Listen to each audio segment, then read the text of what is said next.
Senior citizen जब कोई हो जाता है तो उसके लिए सरकार जो है रियायत देती है, चाहे फिर वो काउंटर पे खड़ा हो, जहाँ फिर हॉस्पिटल में खड़ा हो, वहाँ पे जो है उसको प्रेफरेंस दी जाती है। और वहीं मैं बैंक की बात करूँ तो उसको इंटरेस्ट रेट भी जो है बाकियों की बनस्पत ज़्यादा दिया जाता है। नमस्कार, आप देख रहे हैं ग्रेट जेम वर्चुअल, मैं पंकज खजूरिया। मैंने बात की सीनियर सिटीजन की, लेकिन इस समय आप देख सकते हैं ये जो मेरे साथ इस समय जितने भी लोग खड़े हैं, ये सारे के सारे सीनियर सिटीजन हैं और यहाँ पे धरना प्रदर्शन करने आए हैं। मैं बता दूं आपको, ये all Jammu Kashmir retired police NGO और ORS अदर रैंक्स के जो हैं उन संस्था से बिलोंग करते हैं। और क्यों सीनियर सिटीजन होने के बावजूद भी इनको जो है धरना प्रदर्शन करना पड़ रहा है, क्यों प्रेस क्लब आके जहाँ इनको जो है अपनी मांगों को रखना पड़ रहा है, इन सारी चीज़ों में बातचीत करने की कोशिश करेंगे और जानने की कोशिश करेंगे क्या पूरा मुद्दा है। सीनियर सिटीजन जब आदमी हो जाता है तो उसको जो है स्पेशल जो है गवर्नमेंट की तरफ से प्रेफरेंस दी जाती है, लेकिन आप धरना प्रदर्शन कर रहे हैं। सर, ये जो मसला हमें भी समझ नहीं आती है। जब उनको अपना बेनिफिट होता है उस वक्त ये सारे रूल फॉलो किए जाते हैं। अब तो हम ये समझते हैं कि आज़ाद मुल्क के हम गुलाम शहरी हैं। कोई there is no difference between senior citizen और ऑर्डिनरी पर्सन। तो ये जितनी भी हुकूमतें आई हैं तो सब ने हमारे साथ इंजस्टिस ही किया है। क्या इंजस्टिस हो रहा है, थोड़ा सा बताएंगे। ये हमारा सर एक 96 से लेकर जो उस वक्त 5th पे कमीशन लागू हुआ तो उस वक्त ये पुलिस में हेड कांस्टेबल और ASI का ग्रेड नहीं बनाया गया और एज इट इज़ चलता गया। उसके बाद 6th पे कमीशन आया, उसमें भी एज इट इज़ रखा गया। अब 7th पे कमीशन आया, वो उसको भी इसी तरह रखा गया, वो हाजिर सर्विस को दिया गया।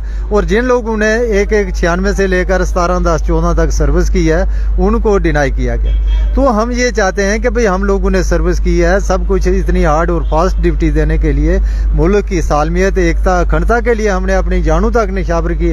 हमारे कई जवान जो साथी इस दुनिया के लिए, मुल्क के लिए शहीद हो गए। और जब ये कोई ऐसा वारदात होती है उस वक्त गवर्नमेंट या मीडिया जो है हमारे बड़ी बुलंद आवाज़ में बोलते हैं जी ये मुल्क के लिए कुर्बान हो गए, शहीद हो गए। तो जब ये बात 10 दिन के बाद उनको घर वालों को भी कोई नहीं पूछता कि भाई क्या किस हाल में रह रहे हैं, क्या फाका कशी में है या किस दौर में जा रहे हैं। तो लिहाजा ये सिर्फ चढ़ते को सलाम है, नवी बात जो 9 दिन होती है। तो लिहाजा हमें भी समझ नहीं आ रही कि जितनी भी हुकूमतें आई हैं या जितने भी ब्यूरोक्रेट या पॉलिटिशियन रहे हैं उनको ये भूल जाते। क्या डिमांड करते हैं कि आपका 5th और 6th कमीशन जो है वो लागू हो? हम ये चाहते हैं कि हमारे साथ जस्टिफाई हो, जो हमारा बनता हक है। हम ज़्यादा नहीं कुछ मांग रहे, जो हमारा हक बनता है वो हमें दिया जाए।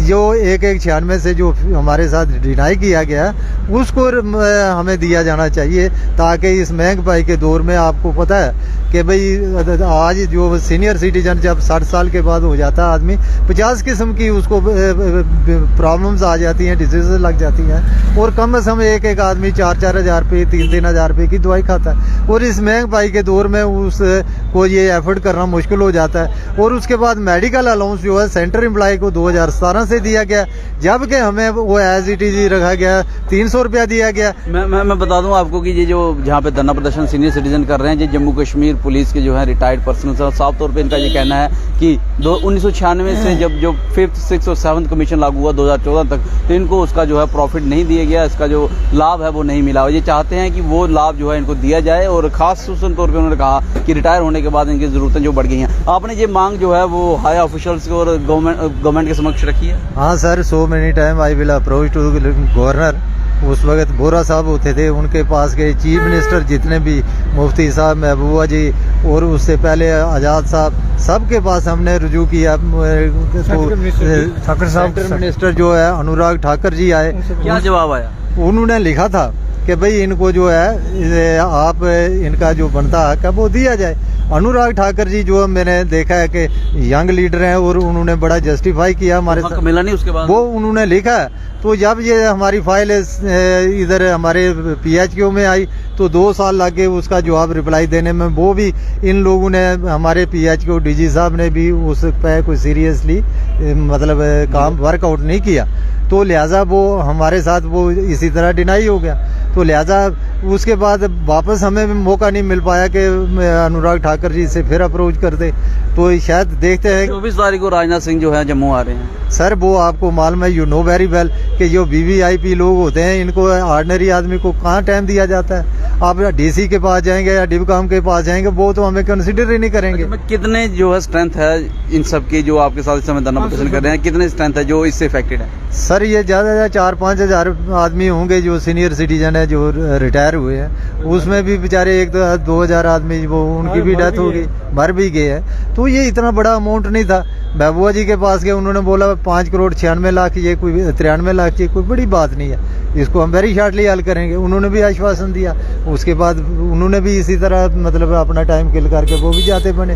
तो लिहाजा ये जो सीरियसली जो हमारे साथ किसी ने मतलब जस्टिफाई नहीं किया, सीरियसली किसी ने इस बात के ऊपर ध्यान नहीं दिया। यहाँ सेंट्रल मिनिस्टर से लेके एलजी साहब तक और एलजी साहब से लेके चीफ मिनिस्टर तक सबके साथ जिन्होंने गुहार लगाई है कि जो इनका अमाउंट बनता है, जो इनका जस्टिस बनता है, वो इनके साथ जो है वो किया जाए। लेकिन उसके बावजूद भी आप देख सकते हैं आज फिर ये धरना प्रदर्शन में हैं और जम्मू कश्मीर पुलिस के रिटायर्ड कॉप्स हैं जिन्होंने राष्ट्र हित के लिए राष्ट्र सेवा की है और सर्वोच्च बलिदान भी देने में पीछे नहीं हटे हैं। क्या वजह है कि सरकार इनकी सर्वोच्च सेवा को, सर्वोच्च बलिदान को ना रिकॉग्नाइज करते हुए इनके जो जस्टिफाइडेबल अमाउंट्स हैं और जस्टिफाइडेबल चीज़ें हैं वो इनके हक में नहीं दे रही है? इसके बारे में कमेंट सेक्शन में कमेंट करके जरूर बताइए। इस वीडियो को लाइक और शेयर करना ना भूलिएगा। अगले अपडेट के लिए जुड़ रहे हैं जम्पर के साथ, कैमरा काका के साथ मैं पंकज खजूरिया। जय हिंद।